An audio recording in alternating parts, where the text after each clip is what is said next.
Hey everybody, welcome back to another video on the channel. And today's video is really exciting because we have been the first people in the world to reach Master Prestige in Call of Duty Vanguard. So Prestige Master in this game is essentially just Prestige 3. This is the max rank, the highest rank you can get to. Of course, as this game progresses and as months and months go on, there will be new prestiges added. But as of now, at launch, this is the highest level you can go during the pre-season section of the game. So we're going to have like Season 1, Season 2, you know, with all the different seasons they're going to add prestiges. It's a seasonal prestige system, so they're going to add prestiges. So of course when this season ends, when Season 1 begins, when they integrate with Warzone and all the other games, then we're going to get new ones. So yeah, basically how it works, just a quick rundown of the rank ups, like the leveling system and the prestige system within this game, is you have your initial 55 levels. So you go from level 1, 2, 3, 4, 5, all the way up to 55. Now each level gets progressively harder. You know, each level requires more XP than the previous level, right? And then you get all the way up here to 55, and as soon as you complete level 55, you will automatically be prestige. Now, I already posted a video on my channel discussing what happens when you do prestige, but pretty much nothing happens, essentially. You will get a new emblem, so I don't even know if, there we go, there's the emblem you get for prestiging. So it'll automatically put you into the first prestige, and that's it. You know, you get a tier skip is your reward for prestiging. That's it. You don't get anything new, you don't get any new weapons, you don't get any calling cards, not even, I mean, your emblem changes, but that's it. You don't get like an emblem. But that's it. Like, there's nothing that really happens when you prestige other than you get a tier skip. So your level will change. So if you see in the top right, your level system will change. So previously it would say 55 and would have this commander icon. Well, then it would just say 1 and have this little prestige icon. And pretty much don't be alarmed, because even though like you'll continue playing, that will continue to say 1. Now, it took me a little while to figure that out. I thought it was glitched, but what that actually means, that number, that little blue number, that means what prestige you're on. So it'll just say you are on Prestige 1, and it will say you are on Prestige 1 all the way up until you hit level 50 or Prestige 2. If you come in here into the progression system and under the barracks, you'll actually be able to see exactly what level you're at. You'll continue to rank up XP. That number will not change from number 1 until you reach level 50, which it'll change to 2. And once you reach level 100, it'll change to a 3. So just be aware of that. It's not a glitch or anything. That's just intentional. That just tells you what prestige you're on. I wish it would just tell you what level you're on, because that's what the whole point of the emblem is the emblem is supposed to say what prestige you're on. But I don't know. That's just the way they're doing it this year. And yeah, so that is that. Level 100. As you guys see here, so it says completed, and then bam, right here it has like a certain amount of XP in here. But yeah, so that is the prestige system. Pretty cool. Like I said, you don't get anything new if you come in here into your customization. It'll just say, like, you got your emblem, you got your calling card, and then you got your prestige emblem, which does change. And then it just says a 3, which is what prestige you are. So it's like, okay, it lets you know you're prestige 3. Alright. But as for the records, how long did it take us to actually get here? So, total time spent, this is in-game. This is just in-game time. 1 day and 38 minutes. That's it. So 24 hours and 38 minutes. Honestly, it was pretty fast this time, because this level up system is identical to Cold War, and it took us like 2 days later on Cold War. But yeah, we started at like 5 a.m. on November 4th, and we got this at like 4:30 p.m. on November 5th. So what did we say? It took us like 35.5 hours or something like that of total time, and then 24 hours of in-game time. So there's like, what, 12 hours where we're not in-game for some reason or something like that? I don't know. Anyways, weapon of choice was the MG42. This one only just barely surpassed the STG. 880 limbs. Dude, if you guys are not using the MG42, you need to. It has, I mean, as it says there, extremely high rate of fire. It is great. You know, you might think, okay, a high rate of fire on an LMG, this thing's gonna kick like a mule.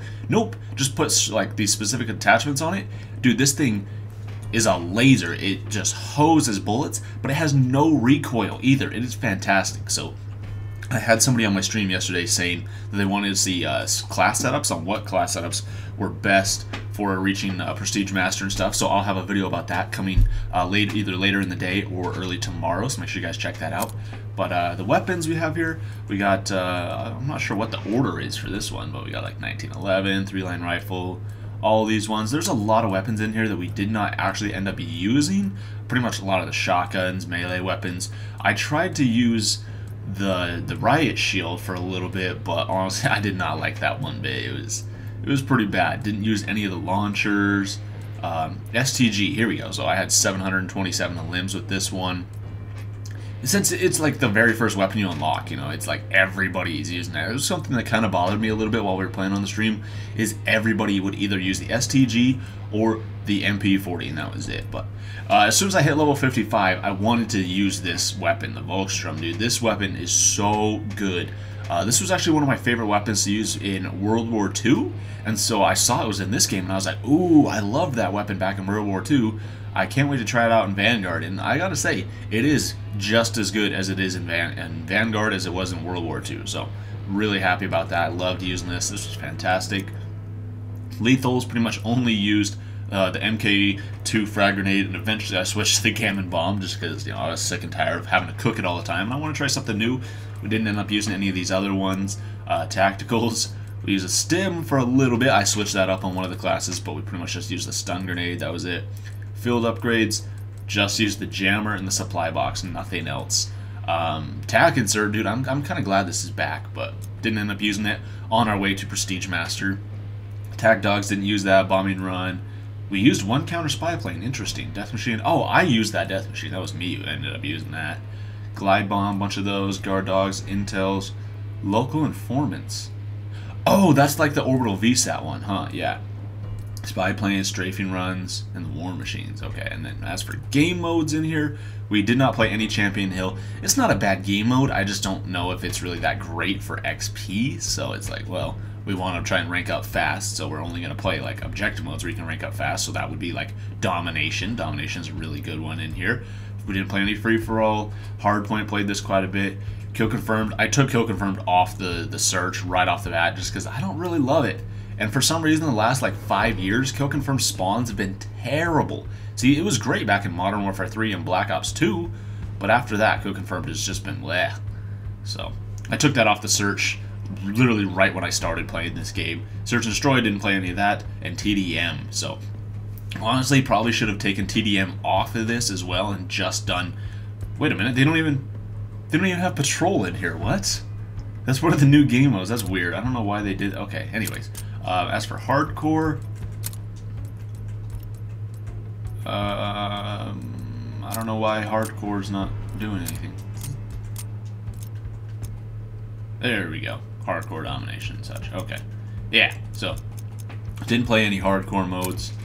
But as for standard modes, we have patrol in here, but for some reason it's not showing up. So primarily, I would say if you guys want to rank up fast, play domination and hardpoint. I would say take out TDM. I would also add in search, but honestly, I personally don't love search. I like respawn game modes where you can get lots of kills. Now search, you know, you're not going to get a lot of kills, but you do get quite a bit of XP for the kills that you will get. So to each their own. But yeah, that is the combat record. As for medals, for some reason it's only showing up only a couple medals. We got Savior medals, triple kill medals, Furies, Popcorn. We got 7 mega kills, that was just pretty cool. We got 5 collaterals and 2 super killers. I believe both of those were on Das Haus. That is an amazing map. I absolutely love that map. But yeah, that is our records. We played 180 games total in order to get here. You know, we didn't like really even like try to pub stomp or anything like that. Like we were pretty much just going for camos, trying to rank up weapons and stuff. So our stats weren't fantastic, but honestly, like that's gonna change in time as we like get to know the game more, as we start using like kind of meta weapons, then stats are going to go higher. It's just, you know, we tried to experiment with a lot of weapons. We had double weapon XP the whole time, as well as double XP. So I guess if you guys kind of want a frame of reference, if we had 0 double XP, you know, it probably would have essentially doubled this time. So it would have taken us like 2 days to get here. But we had double XP just about the entire time. There was like an hour or 2 in there where we did not have double XP or double weapon XP. But yeah, so we pretty much had it the entire time. And yeah, we are the first people on Xbox in the world to reach Prestige Master. Dude, I'm really excited about that. And this is the 4th year in a row we've done this. We did it first in Black Ops 4, first in Modern Warfare, first in Cold War, and now first in Vanguard, dude. Super exciting. And we're just really pumped about this. So yeah, It's a little unfortunate though with the whole seasonal prestige system. I believe I'll make a separate video talking about this and just kind of my thoughts and basically discussing the whole thing, because honestly I don't like the seasonal prestige system. It kind of takes away the effort we put into this grind, because you know, here come what, like December 2nd in 26 days from now, that's when this is going to get reset. So instead of going from level 100, we're going to go down to level 1. So it's like, okay, all we have to show for it is literally this emblem and that number, prestige 3. So, I don't know. I just disagree with the whole system, but I guess it is what it is. Battle Pass. So your Battle Pass progress does transfer over from Black Ops Cold War and Warzone from Season 6. And so this one, you can continue to rank it up, which is actually really cool. I do like that. And this is what, probably the Battle Pass token for completing this. So, it's taken a minute to claim it, but yeah, so you can continue to rank up your Battle Pass in case you did not complete it during like Cold War or Warzone before Vanguard came out. You know, it's still part of the preseason, which also makes sense because there is some items in here. There's what would they say, like 20 tiers of content through the Battle Pass that apply directly into Vanguard, which is really good. But yeah, I don't know why it's taking forever to do this. There we go. And yeah, so you can rank up the Battle Pass in here. Like, look over here, you know, Season 1, you get some double XP. So yeah, it's kind of cool the Battle Pass is in here. As for operators, we didn't actually end up unlocking all the operators, but we tried to use a good amount of them. So, you know, like Wade is 14, 14, 18. We just barely got him at like one of our final games. So he's still level 1. 12, 1, 13, 8, 12. You know, we don't have a single operator maxed. We just like to spread it out across the board. So, you know, we still have, what, 3 operators we have left to unlock. So we need to get shotgun kills, we need to get marksman kills, and then sniper kills. So pretty much those 3 ones we didn't end up doing. Like, I tried to use the marksman kills, I tried to use the M1 Grand, but dude, I was not having it with that gun. Like, it was just not happening. But sniper kills, I don't know, some of the maps aren't that great for snipers. This one, I feel like it's just going to take a little while. I also noticed that you can also potentially unlock operators and zombies. I don't know if that's a separate unlock or if that carries over into multiplayer, so that might be something to try out and to do, is if you're having trouble unlocking operators in multiplayer, try and go into zombies and just easily unlocking them there. But yeah, that is pretty much it, guys. That is what we have here. First Prestige Master in Call of Duty Vanguard. Pretty exciting, guys. I'm pretty pumped about this. So honestly, it's a solid game. I'll be having a full review coming up on the channel in the next couple days, going over everything about the game, campaign, multiplayer, and zombies. Overall, it's a solid game. Multiplayer is actually very enjoyable. It's just not as enjoyable when you are grinding literally 24/7 and playing for like 36 hours straight. So yeah, it's a great game though. I enjoyed playing it, and I can't wait to play more of it. So there you guys go. Thank you all so much for watching, and I'll see you next time.